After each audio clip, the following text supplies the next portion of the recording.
বিয়ের রাতে আমার স্ত্রী অজ্ঞান হয়ে যায়। আমি তাকে ডাক্তারের কাছে নিয়ে গেলে ডাক্তার বলল আপনার স্ত্রী গর্ভবতী। আমি রেগে গিয়ে আমার বউকে ডিভোর্স দিতে লাগলাম। তখন আমার বউ চিৎকার করতে লাগলো যে ডিভোর্স দিও না, এই বাচ্চা তোমার। কারণ বিয়ের দিন সবারই স্বপ্ন পরিপূর্ণ থাকে এবং তারপরে যে বর তার নিজের পছন্দ অনুসারে বিয়ে করেছে, এই দিনটি তার জন্য আরও আনন্দের এবং তাই এই দিনটি আমার জন্য আনন্দের ছিল। আমি খুশি হয়ে যেই আমার ঘরে ঢুকলাম, সাথে সাথে আমার বউ অজ্ঞান হয়ে পড়ে গেছে দেখে আমি অবাক হয়ে রয়ে গেলাম।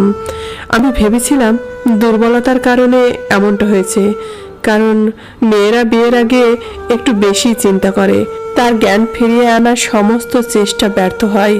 তাই আমি তাকে হাসপাতালে নিয়ে যাই। ডাক্তাররা তাকে শক্তির ইঞ্জেকশন দিয়েছিলেন এবং কিছু পরীক্ষা করেছিলেন এবং পরে তার জ্ঞান ফিরেছিল। কিন্তু পরের দিন যখন রিপোর্ট আনতে গেলাম, ডাক্তার যে খবরটা বললেন সেটা আমার পায়ের নিচ থেকে মাটি সরে যাওয়ার জন্য ছিল যথেষ্ট। এটা কিভাবে সম্ভব হতে পারে? এবং তারপর আমি বাড়িতে এসে আমার স্ত্রীর সাথে এই বিষয়ে আলোচনা করেছি এবং আমি তাকে তালাক দিতেও রাজি হয়েছি। কিন্তু আমার পা চেপে ধরে সে আমাকে যা বলল তা আমার মাথা ঘুরিয়ে দেওয়ার জন্য ছিল যথেষ্ট। আমি অবাক হলাম, এটা কিভাবে সম্ভব? আমার নাম বিশাল এবং আমি একটি উচ্চবিত্ত পরিবারের সদস্য। আমি আমার বাবা মায়ের একমাত্র ছেলে ছিলাম এবং প্রচুর অর্থ এবং ভালোবাসা থাকা সত্ত্বেও আমি বিগড়ে যাইনি, কারণ আমার মা খুব ভালো মহিলা ছিলেন এবং তিনি আমাকে খুব ভালো করে মানুষ করেছিলেন।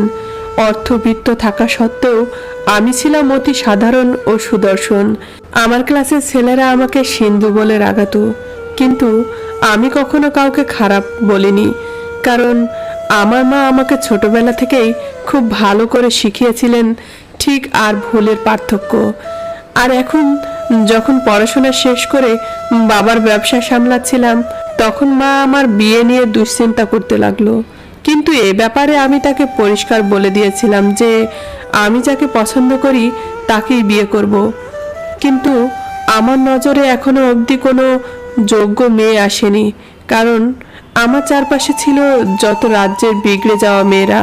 কলেজ বিশ্ববিদ্যালয়েও একই রকম মেয়ে ছিল যাদের সঙ্গে সময় কাটানো যায় কিন্তু তাদের জীবন সঙ্গী করা যায় না। আর এ ব্যাপারে আমার বাবা মা আমার উপর কোনো ধরনের জোর জবরদস্তি করেনি। কিন্তু যতই সময় গড়িয়েছে আমার মায়ের ইচ্ছা ততই বাড়ছিল যে এবার তোমার বিয়ে করা উচিত, কারণ তোমার বয়স বাড়ছে। বলা হয় যে বন্ধন তো আকাশে তৈরি হয়। আর আমি এই বিষয়টাই বিশ্বাস করতাম যে ঈশ্বর আমার জন্য নিশ্চয়ই কোনো যোগ্য মানুষকে খুঁজে রেখেছেন। আর তারপর একদিন আমার সামনে সে এসেই গেল। আমি ছিলাম বইয়ের পোকা, এই জন্য ব্যবসার সাথে সাথে আমিও বই পড়তাম।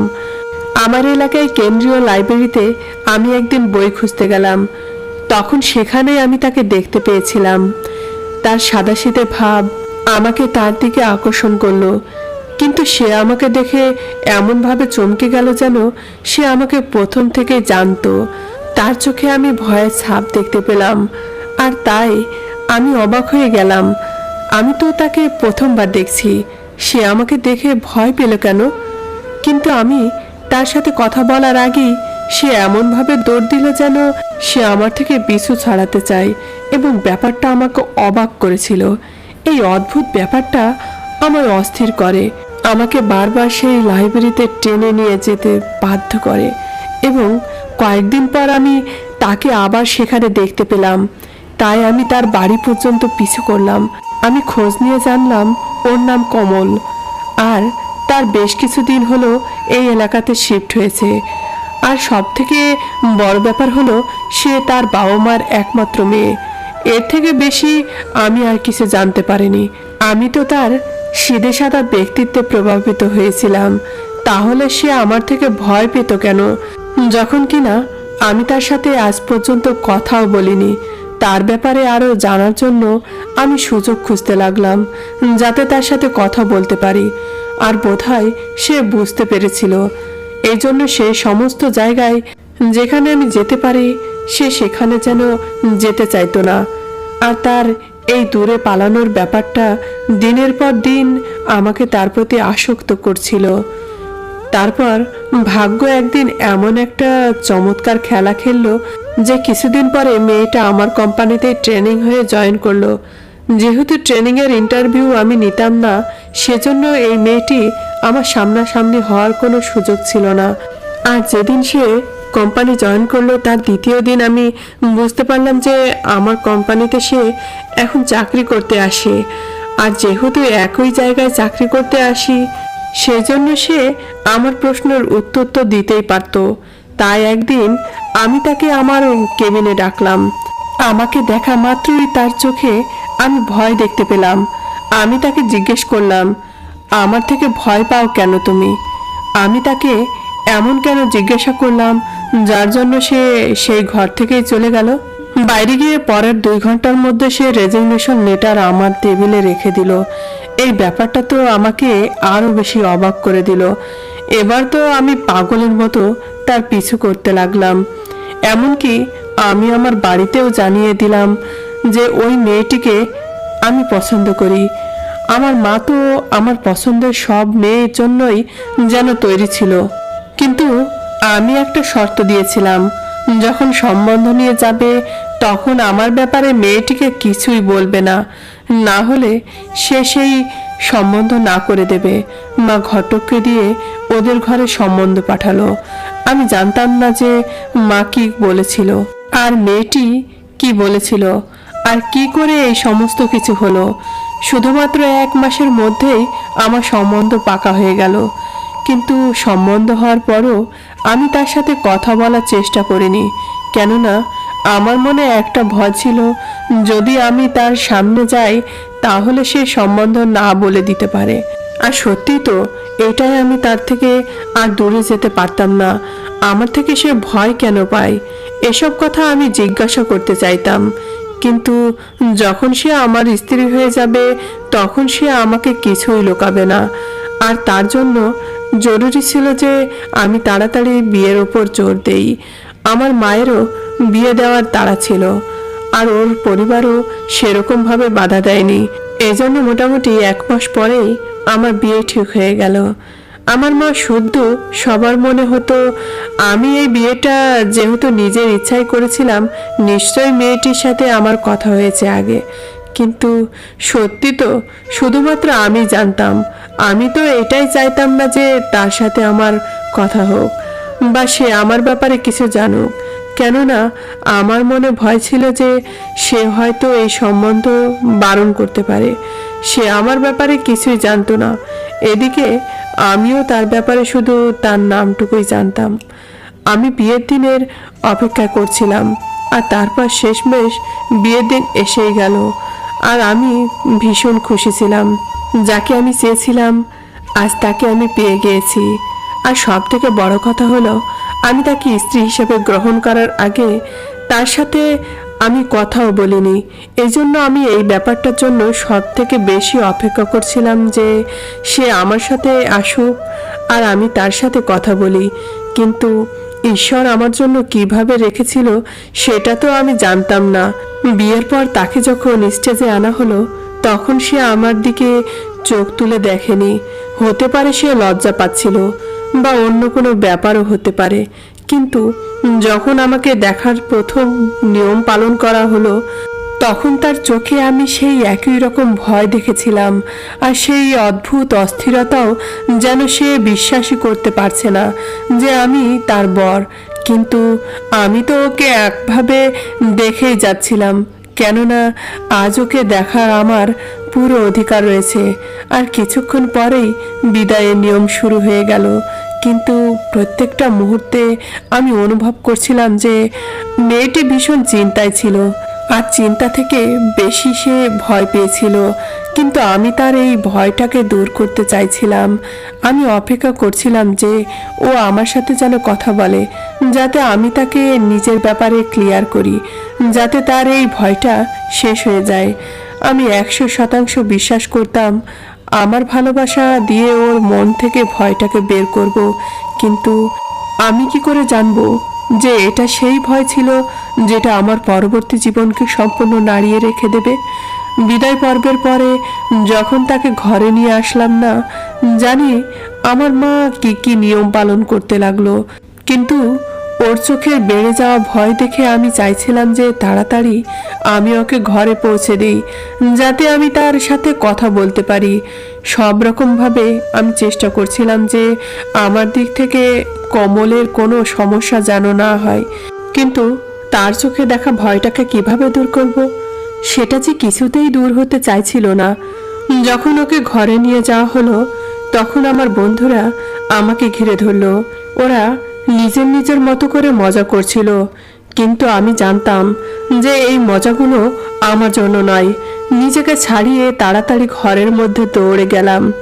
আর ঘরে পৌঁছানোর আগেই আমার মনে সেই সমস্ত কথা তৈরি করে নিয়েছিলাম যার মাধ্যমে আমি তাকে রিল্যাক্স করতে পারি আর তার মাথা থেকে নিজের জন্য ভয়টাকে বের করতে পারি। আমি ভীষণ খুশি খুশি নিজের ঘরে গেলাম, আর সে অন্য আমি ভীষণ খুশি খুশি নিজের ঘরে গেলাম, আর সে অন্যান্য বৌদির মতো মাথায় ঘোমটা দিয়ে বসেছিল। ওর পাশে গিয়ে যখন বসলাম, তখন ওর মুখের ভয় আমি ওর ঘোমটার বাইরে থেকেই বুঝতে পারছিলাম। ও আমার কাছে বসতেই আস্তে আস্তে কাঁপতে লাগলো, আর আমি আমার তরফ থেকে ওকে রিল্যাক্স করানোর জন্য ওর হাতের ওপর হাত রাখলাম। আর তখনই ঠিক ও হঠাৎ করেই কেঁপে উঠল আর পড়ে গিয়ে অজ্ঞান হয়ে গেল। ওকে এতটা ভয় পেতে দেখে আমি ভীষণ চিন্তায় পড়ে গেলাম যে না জানি আমার থেকে ওর কিসের ভয়। শুনেছিলাম যে মেয়েদের নিজের জীবনকে নিয়ে একটু ভয় তো থাকেই, আর কিছু মেয়েদের তো ছেলেদের থেকেও বেশি ভয় পেয়ে থাকে। এই সমস্ত ব্যাপার তো আমি জানতাম, কিন্তু কেউ এতটাও ভয় পেতে পারে এটা আমি জানতাম না। কিন্তু কেউ এতটা ভয়ে কি করে থাকতে পারে যে নিজের জ্ঞান পর্যন্ত হারিয়ে ফেলে? এই ধরনের ঘটনা তো কেউই জানতো না। এই জন্য আমি নিজের দিক থেকে পুরো চেষ্টা করেছিলাম যে যাতে তার জ্ঞান ফিরে, কিন্তু কিছুতেই তার জ্ঞান ফিরছিল না। এই জন্য বাধ্য হয়ে আমি তাকে হসপিটালে নিয়ে গেলাম, নিজের সাথে মাকেও গাড়ি করে নিয়ে গেলাম। বাড়িতে অনেক অতিথি ছিল, কিন্তু আমি কারোর কান পর্যন্ত এই খবরটা যেতে দেয়নি। মা এভাবে হঠাৎ বউকে অজ্ঞান দেখে ভীষণ চিন্তায় পড়ে গেল। আর যখন হসপিটালে তাকে এই মাঝরাতে বধূর কাপড়ে দেখা গেল, তখন সবাই সাথে সাথে অ্যালার্ট হয়ে গেল। ডাক্তার তাকে ভালোভাবে চেক করলো আর বলল সে ভয়ে বা মানসিক চাপে অজ্ঞান হয়ে গেছে। সবাই মোটামুটি জানে যে মেয়েরা বিয়ের জন্য চাপ নিয়ে নেয়, এজন্য সবাই এই ব্যাপারটাকে নর্মাল ভেবে নিল, কিন্তু সত্যিটা কি সেটা আমরা জানি।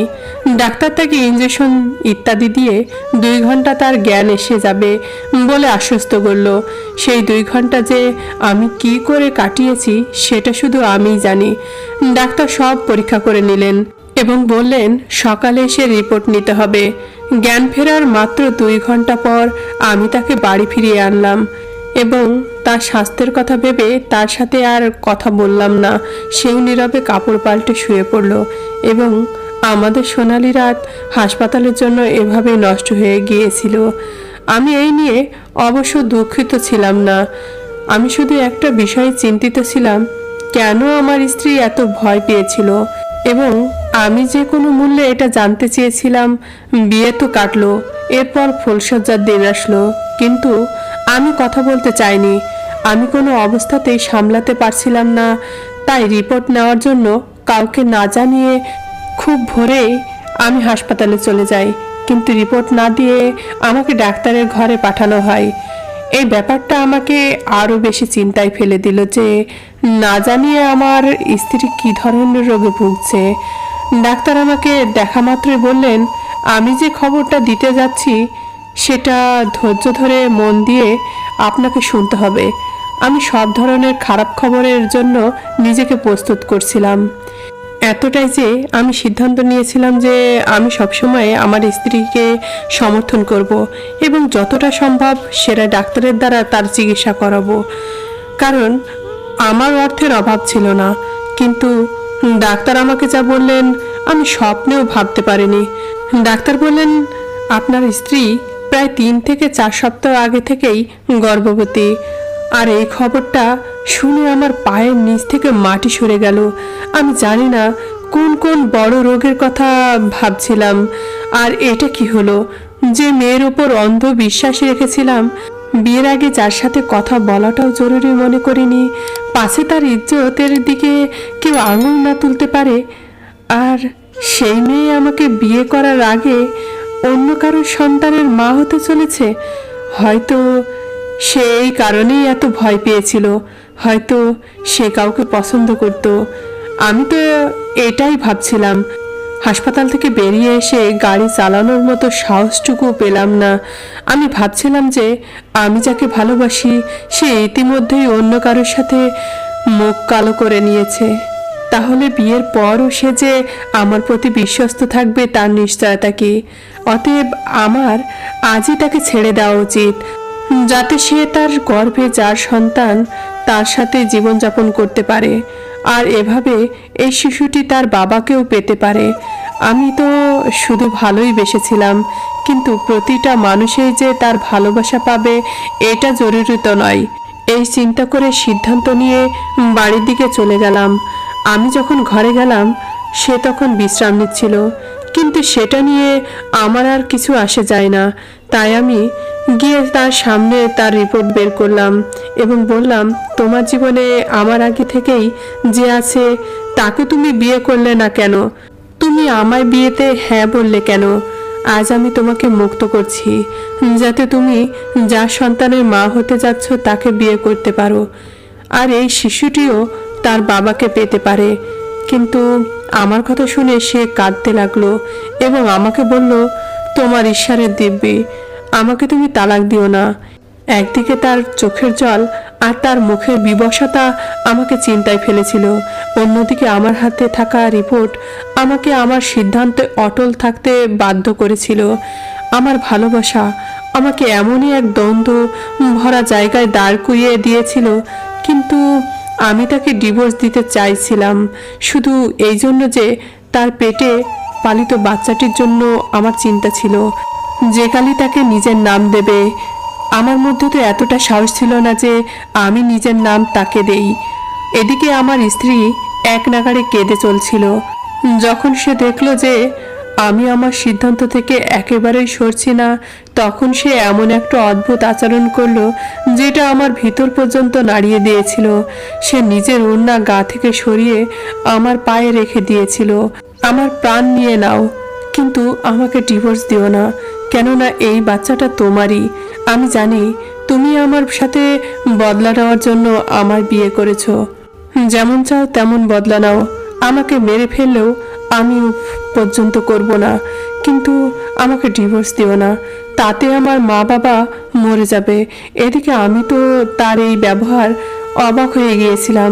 আমি ওড়নাটা তুলে তার গায়ে দিলাম আর তাকে বললাম, সম্মান দিয়ে তোমাকে নিয়ে এসেছি, আর তার জন্য আমি পায়ে তোমার ইজ্জত রাখার দরকার নেই।